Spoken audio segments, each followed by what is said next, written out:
지금 대한민국 경제에는 보이지 않는 거대한 도둑이 숨어 있습니다. 그 도둑의 이름은 바로 고환율입니다. 2026년 어느 차가운 월요일 아침, 원달러 환율이 1,600원을 찍는 순간 이 도둑은 당신의 지갑 속에 있는 지폐 몇 장을 훔치는 게 아닙니다. 당신의 삶을 지탱하는 시스템 자체를 송두리째 훔쳐갈 준비를 하고 있습니다. 카드 승인부터 월급 이체 시스템 마트의 신선식품 재고 물량, 그리고 은행의 대출 연장 조건까지 우리가 당연하다고 믿었던 것들이 하나씩 소리 없이 사라지기 시작합니다. 지금 이 순간에도 숫자는 우리에게 강력한 경고를 보내고 있습니다. 2025년 12월 29일 기준 원달러 환율은 1,435원대입니다. 불과 몇 주 전인 12월 최는 환율이 1,480원까지 치솟았습니다. 정부가 급하게 구두 개입하고 외환 보유고를 풀어서 겨우 내렸습니다. 거의 1,500원 코앞까지 갔던 겁니다. 한번 뛸 뻔했던 환율이 다시는 절대로 안 뛴다는 보장이 있을까요?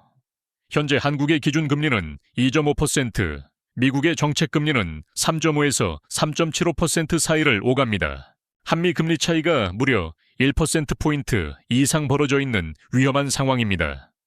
여기에 대한민국 가계 신용잔액은 1968조 원이라는 천문학적 숫자, 이 모든 숫자들이 불운하게도 한 방향으로 정렬되는 그 순간 대한민국 경제는 7개의 경로를 통해 동시다발적으로 무너지게 됩니다. 왜 하필 지금이냐고 물으신다면 환율은 천천히 오를 때는 경제에 큰 문제가 안 됩니다.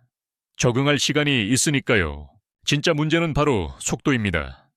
1,435원에서 1,600원까지 단숨에 튀어오르는 그 순간 마치 가격표가 10분마다 바뀌는 초인플레이션 마트에서 장을 보는 것처럼 모든 정상적인 거래가 멈춥니다.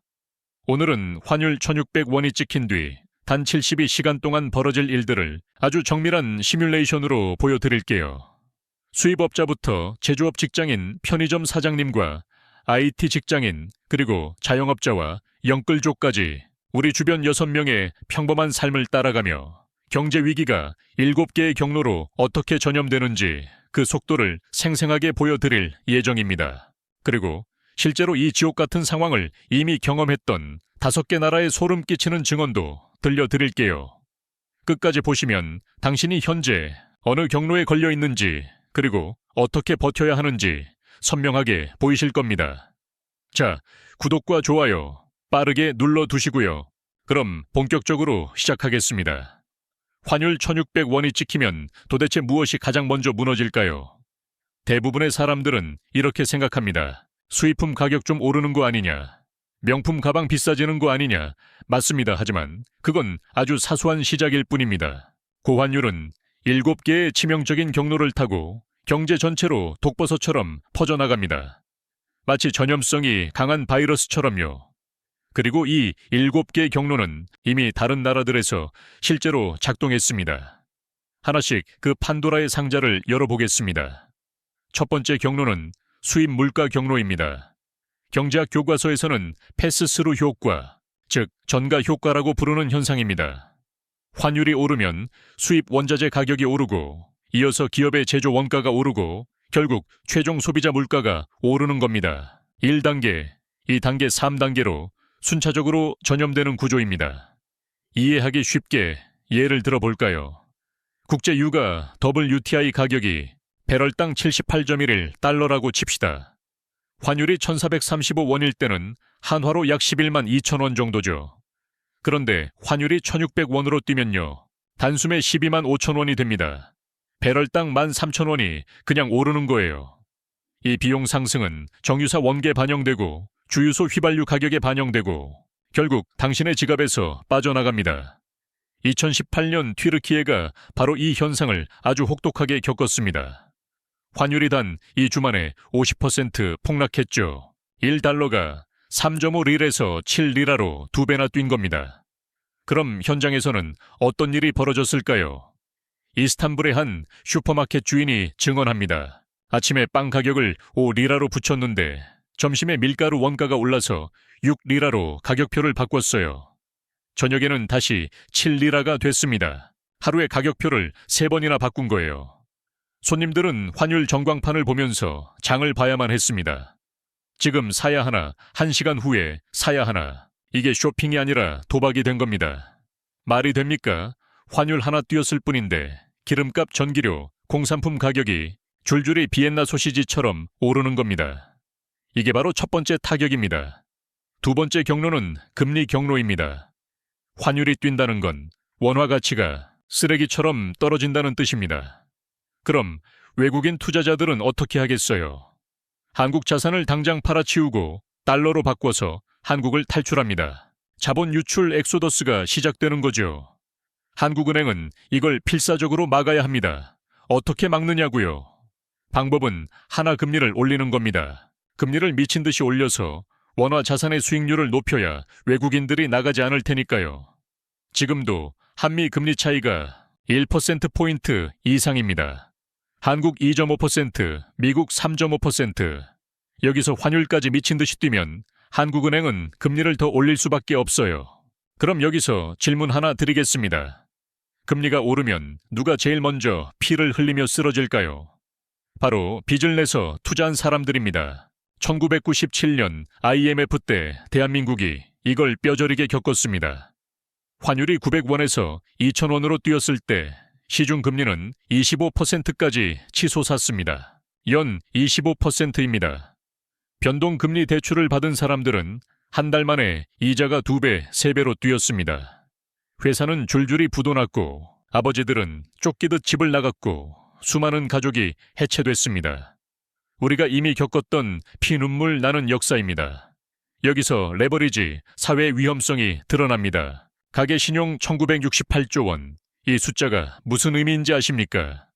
대한민국 가계가 2000조 원 가까이 거대한 빚을 지고 있다는 겁니다. 완충 장치가 전혀 없다는 뜻입니다.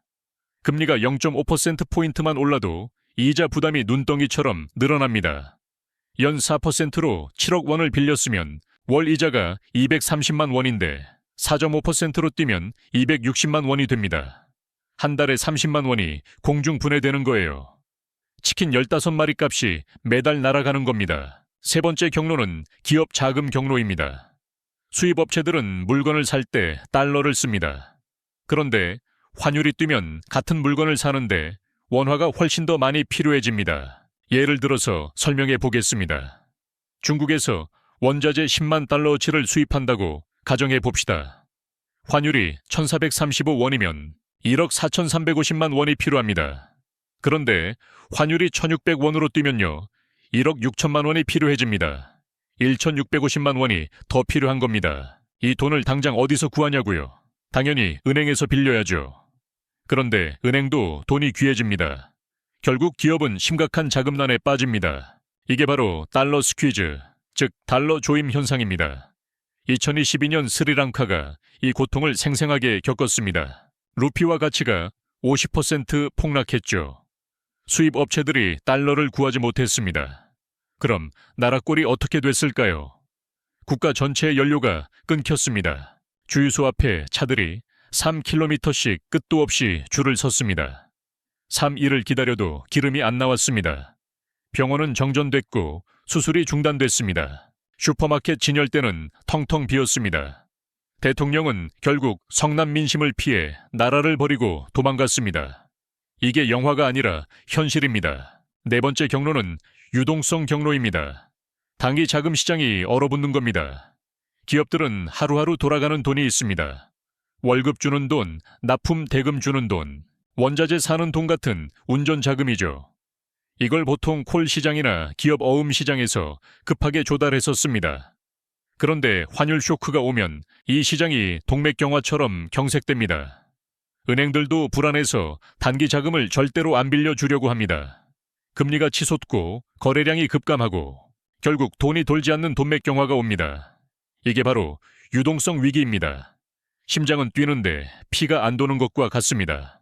멀쩡한 사람도 피가 안 돌면 죽습니다. 다섯 번째 경로는 자산 가격 경로입니다. 환율이 뛰면 주식 시장이 요동칩니다. 외국인 투자자들이 주식을 팔고 썰물처럼 빠져나가니까요. 주가가 곤두박질 치는 거죠. 부동산 시장도 안전하지 않습니다. 금리가 오르면 대출이 어려워지고 집을 살 수 있는 사람이 사라집니다. 같은 소득으로 받을 수 있는 대출 한도가 확 줄어드니까요. DSR 규제 다들 아시죠? 총부채 원리금 상환 비율입니다. 금리가 오르면 이자가 늘어나고 DSR 비율이 높아지고 대출 한도는 쪼그라듭니다. 그럼 집 살 사람이 씨가 마르는 겁니다. 자산 가치가 줄어들면 사람들은 본능적으로 소비를 줄입니다. 이게 바로 자산 효과, 웰스 이펙트의 역습입니다. 주식으로 1억 원을 날렸는데 기분이 좋아서 쇼핑할 사람이 있나요? 외식도 줄이고 옷도 안 사고 여행도 전부 취소하게 됩니다. 6번째 경로는 신용 경로입니다. 은행들이 대출을 조이기 시작합니다. 리스크가 커졌으니까 최대한 보수적으로 운영하는 거죠. 금리는 올리고 한도는 줄이고 담보는 더 내놓으라고 요구합니다. 2001년 아르헨티나가 이 지옥을 경험했습니다. 페소화가 폭락하자 은행들이 예금 인출을 아예 동결해버렸습니다. 이른바 코랄리토 조치라고 불렀죠. 국민들은 자기 돈을 찾을 수 없었습니다. ATM 기계를 쇠파이프로 부수는 분노한 사람들이 거리에 넘쳐났습니다. 거리에서 폭동이 일어났고 대통령이 헬리콥터를 타고 도망갔습니다. 내 돈을 내가 못 찾는 세상 진짜 미친 거 아닙니까? 마지막 7번째 경로, 바로 심리 경로입니다. 이게 사실 제일 무서운 겁니다. 앞에 6가지 악재가 쌓이면 사람들의 마음속 확신이 무너집니다.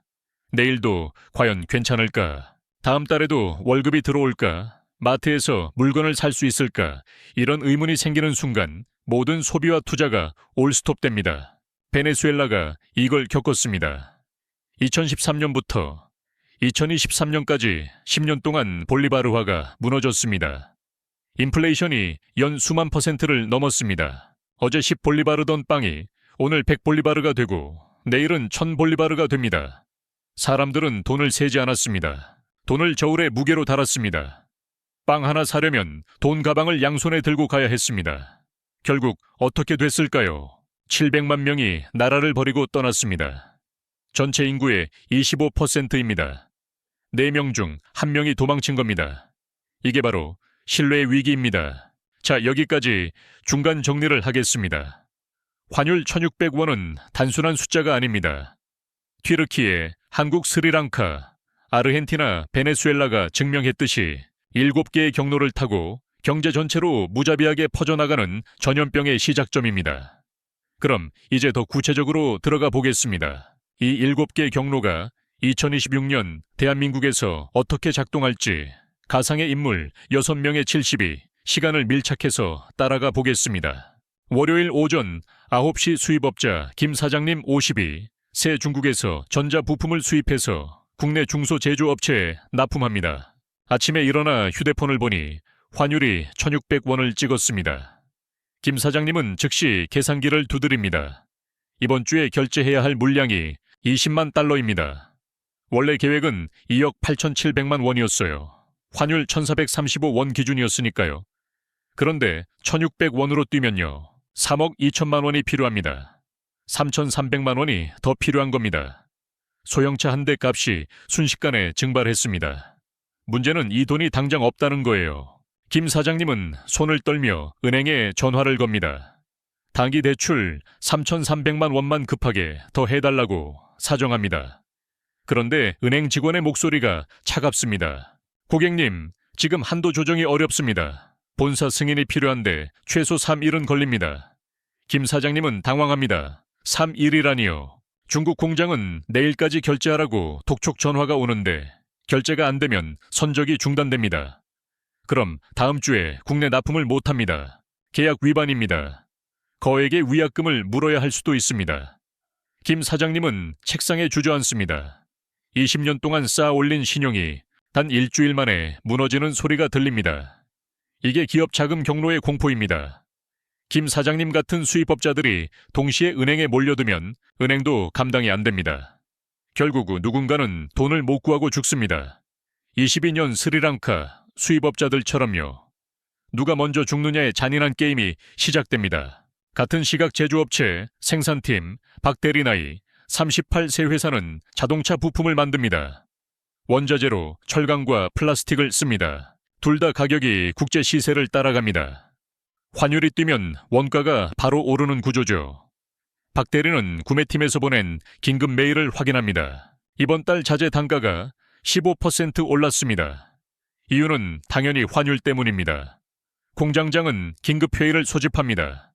생산량을 줄여야 한다고 선언합니다. 원가가 너무 올라서 지금처럼 만들면 만들수록 적자라는 겁니다.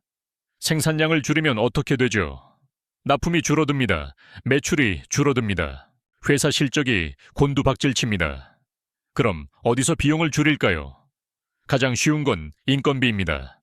박 대리는 등골이 서늘해집니다. 이번 달 상여금이 나올까? 다음 달 월급은 정상적으로 나올까? 이게 수입 물가 경로의 나비 효과입니다. 환율이 원자재 가격을 밀어 올리고 기업 원가를 높이고 결국 직원의 월급 봉투까지 위협합니다. 2018년 튀르키예 제조업체 직원들이 겪었던 일과 똑같습니다. 월요일 오후 편의점 사장 이씨, 나이 45, 새 강남 한복판에서 편의점을 운영합니다. 오후가 되자 이상한 일이 생깁니다. 라면 코너가 빠르게 비기 시작합니다. 사람들이 평소보다 두세 배씩 라면을 사재기해 갑니다. 생수도 마찬가지고 참치캔도 동납니다. 이 씨는 본사에 전화를 겁니다. 긴급 물량 좀 빨리 보내달라고요. 그런데 본사에서 절망적인 답이 옵니다. 지금 전국 매장에서 주문이 폭주해서 물류센터 재고도 바닥이 났다고요. 언제 추가 입고될지 모른다고 합니다. 왜 이런 일이 벌어질까요? 수입업자 김 사장님이 결제를 못하면 선적이 중단됩니다. 제조업체 박 대리 회사가 생산을 줄이면 국내 공급 물량이 줄어듭니다. 외국 물류가 막히고 국내 생산이 줍니다. 편의점 이 씨의 텅 빈 진열대는 그 결과를 보여주는 창문입니다. 말 그대로 경제전쟁의 최전선입니다. 이 씨는 불안해집니다. 내일도 물건이 없으면 어떡하지? 손님들이 물건 없다고 화내고 가면 매출이 떨어지겠네. 임대료 월 500만 원은 어떻게 내지? 이게 유동성 경로와 심리 경로가 최악의 형태로 합쳐진 겁니다. 실물 경제의 흐름이 막히고 사람들의 불안이 사재기로 이어지고 소상공인의 생계가 위협받는 겁니다. 월요일 저녁 직장인 정 과장 나이 42, 새 연봉 6,800만 원 판교의 IT 기업에 다닙니다. 퇴근길에 회사 메일을 확인했는데 믿을 수 없는 긴급 공지가 떠 있습니다. 이번 달 월급 지급이 이틀 정도 늦어질 수 있습니다. 회사 유동성 관리 차원이니 양해 바랍니다. 정 과장은 패닉에 빠집니다. 월급이 늦어진다고 카드값은 25일에 칼같이 빠져나가는데 통장 잔액을 확인합니다. 80만 원 남았습니다. 카드값은 350만 원입니다. 월급이 안 들어오면 연체입니다. 급하게 은행 앱을 엽니다. 마이너스 통장 한도를 늘려야겠습니다. 그런데 앱에 차가운 메시지가 뜹니다. 현재 신용 재평가 중입니다. 한도 조정은 영업일 기준 5일이 걸립니다. 정 과장은 눈앞이 캄캄해집니다. 5일이면 이미 늦는데 이게 바로 신용 경로입니다. 은행이 리스크를 피하려고 대출 조건을 까다롭게 강화하는 겁니다. 평범한 직장인도 갑자기 자금난에 빠집니다. 2001년 아르헨티나의 비극처럼요. 화요일 오전 자영업자 최 사장님, 나이 50세 홍대에서 작은 음식점을 운영합니다. 점심시간이 됐는데 문제가 터집니다. 카드 단말기로 결제를 받는데 자꾸 승인 거절 메시지가 뜹니다. 고객들이 짜증을 냅니다. 다른 카드로 해도 안 되는 경우가 있습니다. 기계 고장인가 싶어서 재부팅해도 상황은 마찬가지입니다. 카드사에 전화했더니 전산 시스템 점검 중이라는 멘트만 나옵니다. 최 사장님은 이해가 안 됩니다. 어제까지만 해도 멀쩡했는데 말이죠. 결국 일부 손님은 현금으로 받고 현금이 없는 손님은 그냥 보냅니다. 점심 장사를 완전히 망친 겁니다. 오후 3시 매출을 확인해 봅니다. 평소에 60%밖에 안 됩니다. 최 사장님은 한숨을 쉽니다. 이러다가 임대료를 못 내겠네. 월세가 400만 원인데 직원 월급은 어떻게 주지? 식자재 값은 또 어떻게 하고?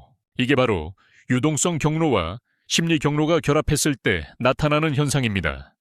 지급 결제 시스템이 흔들리고 소비자 신뢰가 무너지고 자영업자 매출이 직격탄을 맞는 겁니다. 보셨습니까?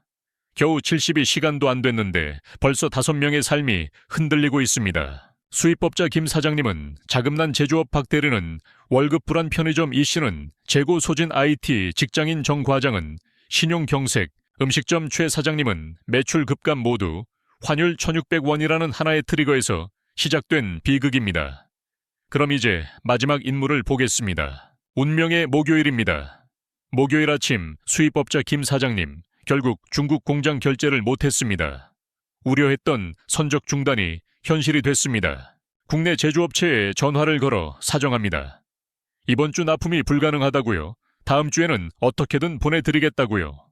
하지만 상대방 반응은 냉담합니다. 제조업체 구매팀장이 차갑게 말합니다. 계약 위반이니 규정대로 위약금을 청구하겠습니다.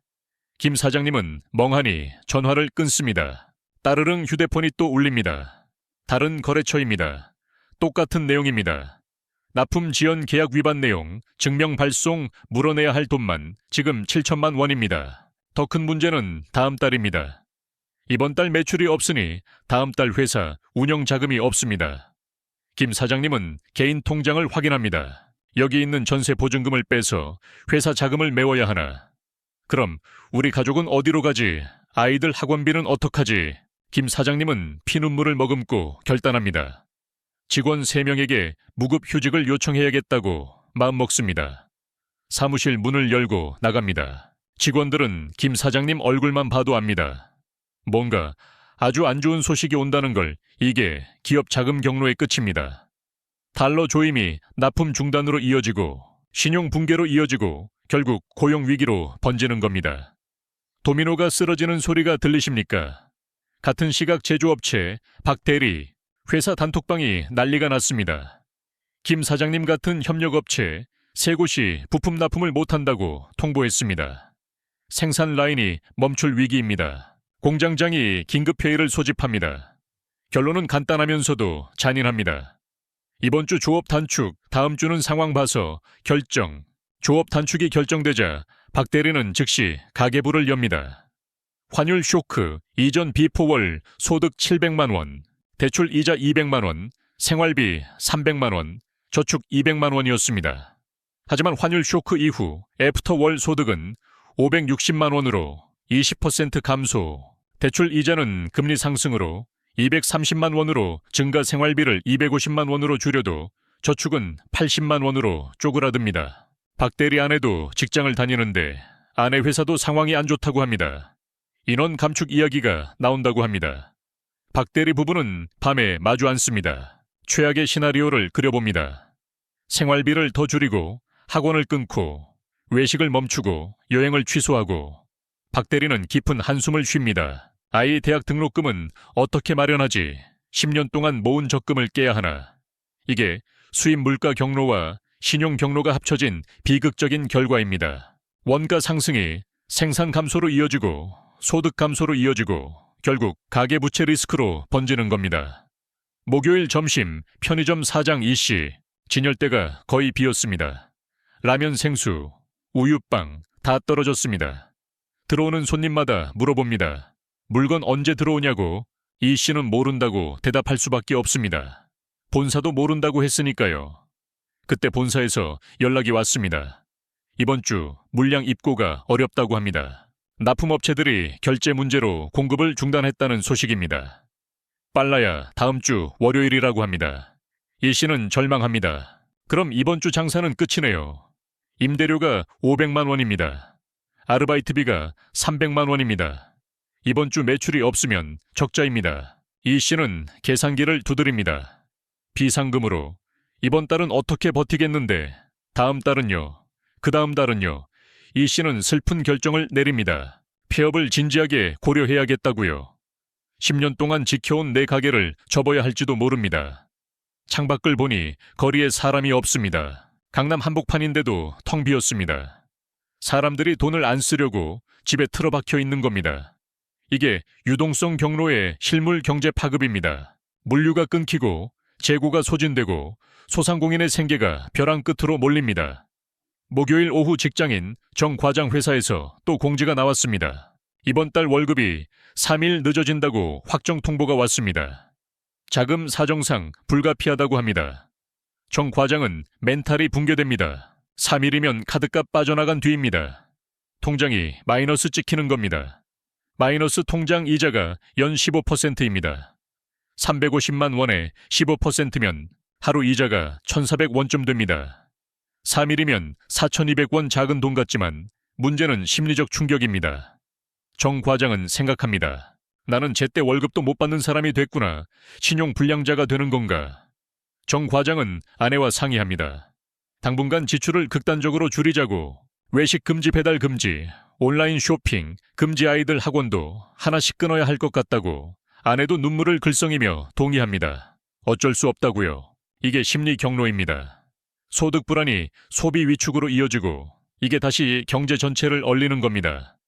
정 과장 같은 사람이 100만 명이면요. 소비가 동시에 멈추는 겁니다. GDP가 떨어지고 기업 매출이 떨어지고 고용이 줄어듭니다. 악순환입니다. 목요일 저녁 자영업자 초회 사장님 결국 가게 문을 닫기로 결정했습니다. 이틀 동안 매출이 절반 이하로 줄었습니다. 카드 결제는 여전히 불안정하고 손님들의 발길은 끊겼습니다. 무엇보다 무서운 건 분위기입니다. 거리에 사람이 없습니다. 유령 도시 같아요. 평일 저녁인데도 유동 인구가 평소의 절반도 안 됩니다. 사람들이 불안해서 나오질 않는 겁니다. 최 사장님은 직원들에게 말합니다. 미안하지만 이번 주까지만 일해달라고. 직원 2명이 하루아침에 실업자가 됩니다. 이들도 누군가의 가장입니다. 집에 대출이 있고 아이들 학비 내야 하고 생활비를 벌어야 합니다. 그런데 일자리가 사라지는 겁니다. 이들은 어떻게 될까요? 소비를 더 줄이겠죠. 구직 활동하면서 저축을 까먹겠죠. 경제의 침체가 가속화됩니다. 목요일 밤 영끌족 한씨 37세 작년에 서울 변두리 아파트를 10억 원에 샀습니다. 자기 돈 3억 대출 7억, 변동금리 연 4%였습니다. 월이자 230만 원 정도였습니다. 그런데 이번 주에 은행에서 문자가 왔습니다. 금리 인상 안내 연 4.5%로 올랐다고 합니다. 월이자가 260만 원이 됐습니다. 한 씨는 계산합니다. 월급이 450만 원인데 이자만 260만 원이면 생활비로 190만 원밖에 안 남습니다. 여기서 세금 빼면 더 줄어듭니다. 더 큰 충격은 아파트 시세입니다. 한 씨는 손을 떨며 부동산 앱을 엽니다. 같은 평수 매물이 9억 2천만 원에 급매로 나와 있습니다. 작년보다 8천만 원 떨어진 겁니다. 한 씨는 공포에 휩싸입니다. 내 집이 이미 8천만 원 손해인데 더 떨어지면 어떡하지? 담보 가치도 문제입니다. 집값이 9억이면 LTV 70%가 6억 3천만 원입니다. 한 씨 대출은 7억 원인데요. 은행이 담보 부족을 이유로 일부 상환을 요구할 수도 있습니다. 7천만 원을 갑자기 어디서 구하죠?